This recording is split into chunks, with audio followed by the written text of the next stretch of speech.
আগেভাগে 24 নিবেদন করছেন the furniture hub, home and office furniture, Dauguri, Tufanganj road, Coochbehar. স্বনিবেদক সুষমা কালেকশন। পর্দার জগতে সেরা কালেকশন মানে সুষমা কালেকশন, RN রোড, গৌরী মহলের কাছে, কোচবিহার। বাংলাদেশে চট্টগ্রাম বন্দরের বহির্নোঙরে বাংলাদেশ শিপিং কর্পোরেশনের মালিকানাধীন বাংলার সৌরভ নামে আরও একটি জাহাজে ভয়াবহ অগ্নিকাণ্ডের ঘটনা ঘটেছে। আগুনে দগ্ধ হয়ে চিকিৎসাধীন অবস্থায় একজন মারা গেছেন। শুক্রবার দিবাগত রাত 12:50 চট্টগ্রামের পতেঙ্গা সমুদ্র সৈকত এলাকার মধ্যসাগরে এই অগ্নিকাণ্ডের ঘটনাটি ঘটে। প্রায় 4 ঘন্টা চেষ্টায় নৌবাহিনী, কোস্টগার্ড ও বন্দর কর্তৃপক্ষ মিলে আগুন নিয়ন্ত্রণে আনে।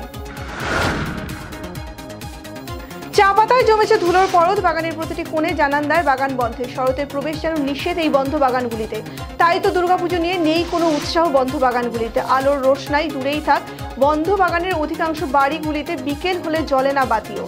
কিন্তু এক সময় বাগানগুলোতে ধুমধামের সহিত আয়োজিত হতো দুর্গোৎসব। বিভিন্ন অনুষ্ঠান, মেলা বসত, দূর দূরান্ত থেকে শিল্পীরা আসতো চা বাগানে অনুষ্ঠানে।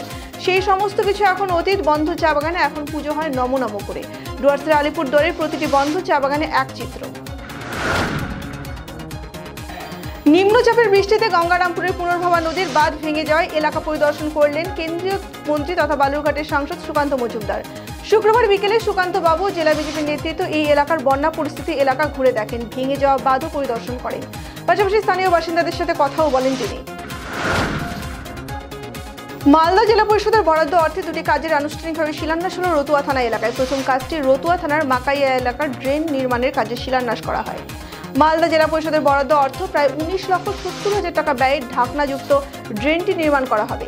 বিধায়ক সমর মুখার্জি ও জেলা পরিষদের সদস্য প্রতিনিধি লালটু চৌধুরীর উপস্থিতিতে এই কাজে শিলান্যাস করা হয়। অন্যদিকে দ্বিতীয় কাজটি রতুয়া থানার দুর্গাপুর স্ট্যান্ড এলাকার শিলান্যাস করা হয়। সাত সকালে আলিপুরদুয়ার 1 নম্বর ব্লক শালবাড়ি এলাকায় বুনো হাতির দলের তাণ্ডব, আহত একজন। ঘটনাস্থলে পুলিশ ও বন দপ্তর। শনিবার আনুমানিক সকাল 7টা নাগাদ আচমকাই এলাকার একটি বুনো হাতির দলকে দেখতে পান তপসিঘাটা গ্রাম পঞ্চায়েতের শালবাড়ি এলাকার বাসিন্দারা। জানা গেছে, সাত সকালে চিলাপাতার জঙ্গল থেকে 3 সদস্যের ওই হাতির দলটি এলাকায় চলে আসে এবং দাপিয়ে বেড়াতে থাকে এলাকায়। ব্যাপক নদী ভাঙনের মালদার মানিকচকের গোপালপুর এলাকার গঙ্গা নদীগর্ভে তলিয়ে যাচ্ছে বিঘার পর বিঘা জমি। আতঙ্কে বাড়িঘর খুলে অন্যত্র সরে যাচ্ছে স্থানীয় বাসিন্দারা। ভাঙতে শুরু করেছে নদীবাঁধ। এবারে বিধ্বংসী আকার ধারণ করেছে গঙ্গা। জলস্তর বৃদ্ধির ফলে একদিকে যেমন বন্যা পরিস্থিতির সৃষ্টি হয়েছে মানিকচকের ভূতনি, রতুয়ার বিলাইমারি, মহানন্দা টোলা এলাকায়, অন্যদিকে ব্যাপক ভাঙন হচ্ছে মানিকচকের গোপালপুর এলাকায়। শীতলকুচির ডাকঘরা এলাকায় এক ব্যক্তির মৃত্যু ঘিরে রহস্য দানা বাঁধছে। খুন করা হয়েছে বলে দাবি পরিবারের। মৃত্যুর ঘটনায় কান্নায় ভেঙে পড়েছেন পরিবারের সদস্যরা।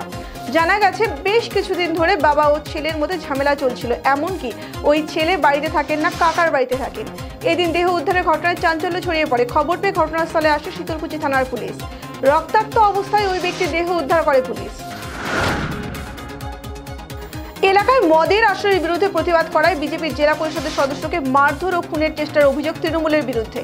আহত বিজেপির জেলা পরিষদের সদস্য গুরুতর জখম অবস্থায় মালদা মেডিকেলে চিকিৎসাধীন।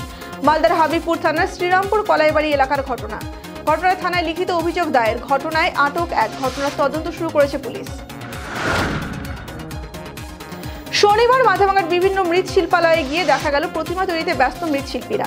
মাথাভাঙা 2 নম্বর ব্লকের ভোগমারা মোড় এলাকার মৃৎশিল্পী মতিপাল গৌতম পাল জানান, এবছর আবহাওয়ার খামখেয়ালিপনায় কাজে কিছুটা সমস্যা হলেও যা বরাত পেয়েছেন সেগুলি নির্দিষ্ট সময়ের আগে পুজো উদ্যোক্তাদের হাতে তুলে দিতে দিন রাত এক করে মরিয়া হয়ে উঠেছেন তারা। রাজ্যের মন্ত্রীর হাতে উদ্বোধন হলো স্কুল কলেজ পড়ুয়া ছাত্রীদের জন্য বিনামূল্যে বাস। কৃষ্ণনগর পৌরসভার তরফে চালু হলো পারিজাত নামে 2টি বাস। কৃষ্ণনগর জেলা সদরের ছাত্রীদের স্কুলে কলেজে যাতায়াতের সুবিধার জন্য পারিজাত নামে 2টি বিশেষ বাস উদ্বোধন করল কৃষ্ণনগর পৌরসভা। এই বাসে যাতায়াতের জন্য ছাত্রীদের কোনো টাকা দিতে হবে না বলেও জানা যায় পৌরসভার পক্ষ থেকে। বাস চালানোর যাবতীয় খরচ পুরসভাই বহন করবে।